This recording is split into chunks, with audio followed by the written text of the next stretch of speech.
finding the Planck constant using LEDs.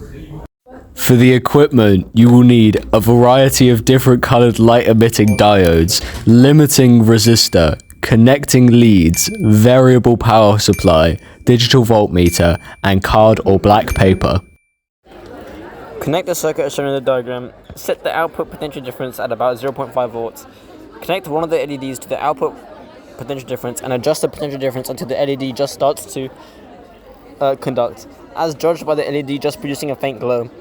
Viewing the LED through a tube made of black paper or black card reduces the interfering light level and allows this judgment to be carried out more precisely. Record the values of the minimum potential difference required to produce light and corresponding wavelength of the light emitted. Find the minimum potential difference for all the different colors of LEDs, in which taking at least 3 recordings for each color and finding the average PD. Then a graph can be plotted with the minimum PD on the y-axis and 1 over wavelength on the x-axis. It's better to measure wavelength in nanometers in this case. Next, plot the graph and it should result in a linear line.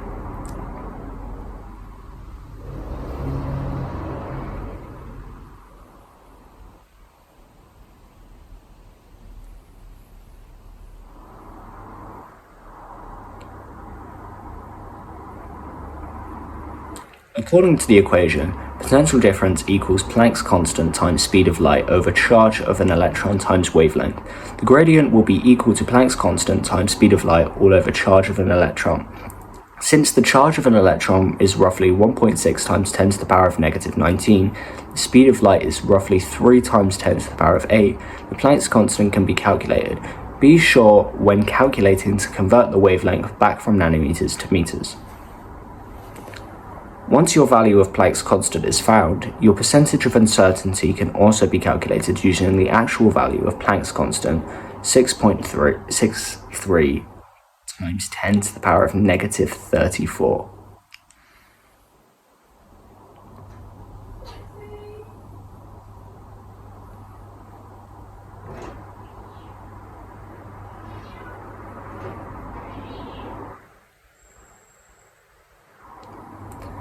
I got an uncertainty of 12%.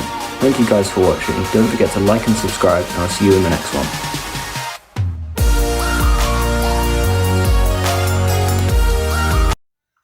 The theory. I'll now explain the theory for this chapter. And so, first, what is Planck's constant? Well, Planck's constant is a fundamental physical constant of foundational importance in quantum mechanics. And the constant gives the relationship between energy of a photon and its frequency. So you may know the equation, the energy of a photon is equal to Planck's constant times frequency. And this equation is commonly used in A-level AES and A-level physics. And what's also required to know about this is how LEDs work and how it relates to Planck's constant. So the LED contains 2 types of semiconductors. One being a p-type, which means it has a group 4 element and it has 4 valence electrons, and the other is an n-type, which has a group 5 element and has 5 valence electrons. And when the 2 semiconductors are placed together in the LED, it forms a depletion region. However, if a potential difference is applied, the electrons can be pushed across the depletion region as electrons are attracted to the positive terminal. Then, when the potential difference reaches the threshold potential difference, the LED lights up and starts to emit photons of a specific wavelength. As their work is done by the electrons moving across the depletion region, energy is released as light energy in the form of photons. And as you can see by this graph, at the threshold potential difference, the energy transferred by an electron in the LED is approximately equal to the energy of a single emitted photon.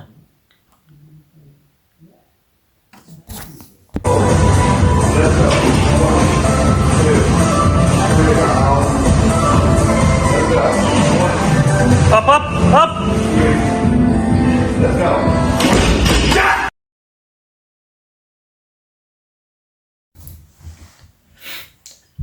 Another part of the theory that is required for AS physics, for quantum mechanics, is the photoelectric effect.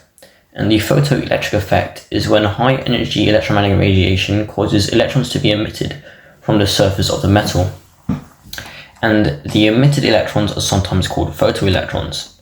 I'll have a diagram here showing you what it will look like. And a common way to show this is by using the gold leaf electroscope. And so when touching the top plate with a negatively charged electrode from a high voltage power supply, this will charge the electroscope, and the electroscope detects any charge as shown by the gold leaf moving away from the stem, as both charges are the same. So as you can see, both charge of the gold leaf and the stem are the same, so they repel. When a clean plate of zinc is placed on top of the gold leaf electroscope, and when the UV radiation shines onto the zinc surface, the gold leaf will slowly fall back down.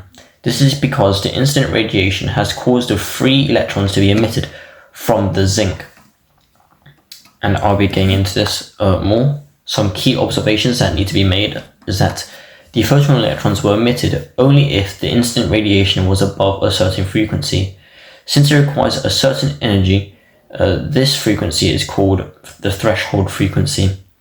And it's different for each metal, and it doesn't matter about the intensity.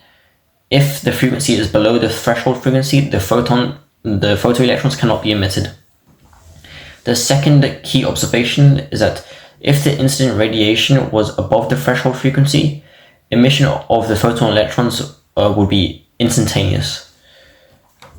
And the third key observation is if the frequency of the incident radiation is above the threshold frequency and the intensity increases, the maximum kinetic energy of the photoelectrons don't change. However, more electrons will be emitted. Since intensity means, if you increase intensity, means there's more radiation per second, so you get more electrons being emitted. It's a one-to-one interaction.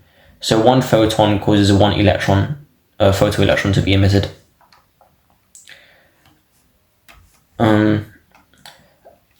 The key observation number 4 is that the only way to change the maximum kinetic energy of the photoelectrons when they have been emitted is by increasing the frequency, so increasing the initial energy of the photons. And as I mentioned before, as a single photon delivers its energy to a single surface electron in a one-to-one interaction. If the photon doesn't carry enough energy to free an electron, the number of photons makes no difference. When the frequency is above the threshold frequency for the metal, then each individual photon has enough energy to free a single electron. And those are the main key observations. And the equation that is used for the photoelectric effect is the energy of a single photon that is equal to the minimum energy required to free a single electron from the metal surface, plus the maximum kinetic energy of the emitted electron. So I'll have the equation here, and you have work function in this equation, which, as I mentioned, which is the minimum energy required to free an electron from the surface of a metal. And the kinetic energy is the kinetic energy of the maximum kinetic energy of the emitted electron. Yeah, and I'll have a diagram here. And then that's it. A laser emits blue light of wavelength 405 nanometers and radiant power 10 milliwatts. Calculate the number of photons emitted per second. To work out the energy of each photon, you need to use the equation energy equals Planck's constant times the speed of light over wavelength. This would be 6.63 times 10 to the minus 34 times 3 times 10 to the 8 over 405 times 10 to the minus 9, which equals 4.91 times 10 to the minus 19 joules. Now converting 10 milliwatts into joules per second, you need to divide by 1000, which would be 10 times 10 to the minus 3 joules per second. Finally, to calculate the number of photons, you need to divide 10 times 10 to the minus 3 by 4.91 times 10 to the minus 19, which will get you 2 times 10 to the minus 16 photons per second to two significant figures. Photoelectrons with a maximum kinetic energy of 2.68 times 10 to the minus 19 joules are emitted from a metal with a work function of 3.77 times 10 to the minus 19 joules. Calculate the energy of the incident photons. To do this, you need to use HF equals work function plus the maximum kinetic energy. So that would be 3.77 times 10 to the minus 19 add 2.68 times 10 to the minus 19, which would get you 6.45 times 10 to the minus 19 joules. Calculate the maximum velocity of photoelectrons emitted from sodium when the incident radiation has a frequency of 1.48 times 10 to the 15 Hz. To start with this question, you need to use the equation HF equals work function add the maximum kinetic energy. You need to rearrange the equation to find the maximum kinetic energy, which would be HF minus the work function. The work function of sodium is 2.36 electron volts. Converting that into joules would be 3.78 times 10 to the minus 19. Using that into the equation, it would be 6.63 times 10 to the minus 34 times 1.48 times 10 to the 15 minus 3.78 times 10 to the minus 19, which ends up being 6.03 times 10 to the minus 19 joules to three significant figures. Lastly, to find the velocity, you need to rearrange the equation maximum kinetic energy equals a half times mass times velocity squared, which would end up being 2 times the maximum kinetic energy over mass, all square rooted. Putting the numbers into the equation would get you 2 times 6.03 times 10 to the minus 19 over 9.11 times 10 to the minus 31, all square rooted, which will get you the answer 1.15 megameters per second to three significant figures.